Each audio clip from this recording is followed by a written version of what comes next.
नैना opticals, branded stylish नजर और number के चश्मे मिलने का बाएतमाद मरकज। जब मैं तो साले आपके पास ताबानी किराने के बाजू में मालेगा। इस्तेकबाल है आपका मानव समाचार में और मैं हूं शहबाज अनवर। आइए देखते हैं आज की कुछ खास खबरें। मालेगांव म्युनिसिपल कॉर्पोरेशन ने मेयर और डिप्टी मेयर के इंतखाबात 7 फरवरी को सुबह 11 बजे स्पेशल जनरल बॉडी मीटिंग में होगा। 1 जनवरी तक मेयर के लिए 4 और डिप्टी मेयर के लिए 2 नामजदगियां दाखिल हो चुकी है। मेयर के इलेक्शन को लेकर सियासत गरमा चुकी है। आसिफ शेख ने कहा कि 7 तारीख को सारी सूरत हल वाजे हो जाएगी।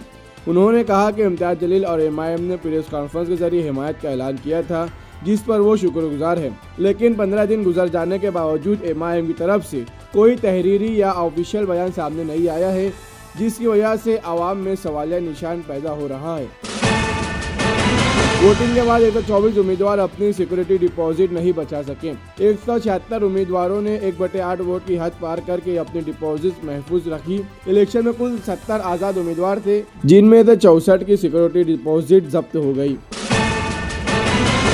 एनसीपी सरबराह और deputy chief minister Ajit Pawar के अचानक इंतकाल के बाद इनकी अहलिया सुनीता पवार ने महाराष्ट्र की पहली खातून डिप्टी चीफ मिनिस्टर के तौर पर लोक भवन में हल्फ लिया।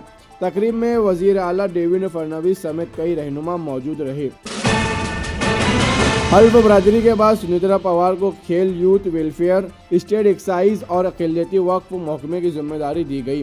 फाइनेंस महकमे उन्हें नहीं मिला। अब सबकी नजरें वजीर आला के अगले फैसले पर है।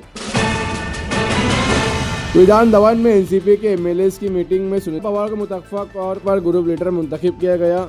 उनका नाम दिलीप वासले पाटिल ने पेश किया, जिसकी छगन भुजबल और नरीला जयरवाल ने तायद की।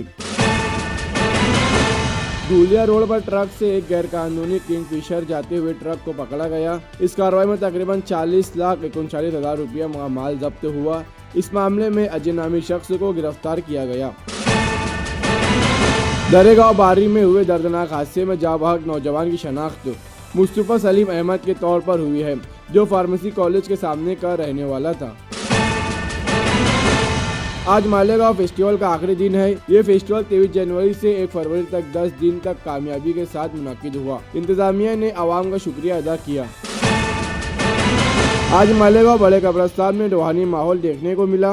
3 फरवरी को शब बारात के मौके पर लोग अपने मरहूमीन की कब्रों की सफाई करते हुए नजर आए। महंगाई के दौर में सोना और चांदी की कीमतों में बड़ी गिरावट देखी गई कि 10 ग्राम 24 कैरेट सोने की कीमत में भी नुमाया कमी दर्ज की गई।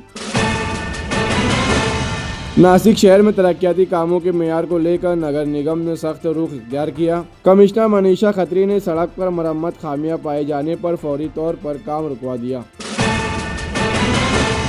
बदलापुर रेलवे स्टेशन पर लोकल ट्रेन पकड़ने की कोशिश में 28 साल खातून का तवाज़ुन बिगड़ गया और वो ट्रेन की जद में आ गई। हादसे में सीसीटीवी में कैद हुआ, मौके पर ही मौत हो गई। नागपुर तलजापुर नेशनल हाईवे पर बाईपास का काम शुरू न होने से गांव के तंग रास्ते पर ट्रैफिक बढ़ गया। रेस से भरे तेज रफ्तार डंपर ने बाइक को टक्कर मारी, जिसमें 2 नौजवान की मौत हो गई। Maulana Mukhtar Ahmad Nadvi technical campus Mansoora college में डिग्री इंजीनियरिंग में दाखिले के लिए MST CET 2026 देना लाजमी है। रजिस्ट्रेशन की आखिरी तारीख 12 फरवरी है। CET इम्तिहान अप्रैल मई में 2 मरतबा होगा। मुंबई के जौहर इलाके में बॉलीवुड डायरेक्टर रोहित शेट्टी के घर के बाहर रात 12:40 से 1 बजे के दरमियान 5 राउंड फायरिंग हुई। कोई जख्मी नहीं हुआ। पुलिस CCTV फुटेज की बुनियाद पर जांच कर रही है। मालेगांव में गौकशी केस में ड्राइवर की गलती से एक बेकसूर शख्स का नाम शामिल हो गया था। पुलिस जांच में वाजे हुआ कि आसिफ का इस मामले से कोई ताल्लुक नहीं। गाड़ी लाला कुरैशी या बबलू कुरैशी की बताई जा रही है। गौवंश को गौशाला मुंतकिल कर दिया गया। पुलिस चारों मुलजिमीन के खिलाफ मुकदमा दर्ज कर रही है और तफ्तीश जारी है।